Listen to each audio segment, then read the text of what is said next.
Hello, good evening to all.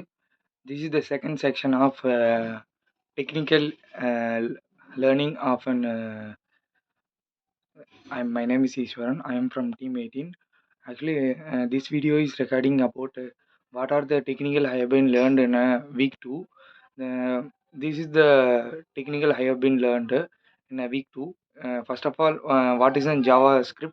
In JavaScript, I have been learned about a topic of an uh, loop and all those things array, how the array has been created in javascript, then how it has been displayed and consoled in an output. Uh, Next of all, we have attending a 10 days training section in devops and salesforce. Actually, devops is one of the main role in all mncs companies.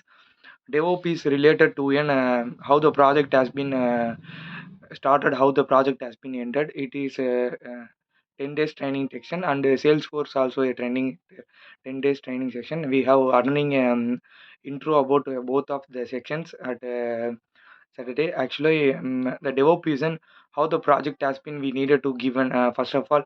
Uh, when our the client gives some document, this is the resource you needed to be in requirement, means for the company side we have needed to verify all those documents, how the tools has been used in a project, what are the resources we needed to implement, there is a new tools, means we needed to buy all those things. After the documentation only we have able to margin the cost of a project, because each and every project depend upon tools. It makes the cost defect. Without documentation the project has been not able to calculate a cost. This is the main reason of DevOps. Thank you. I have described second video section. Thank you.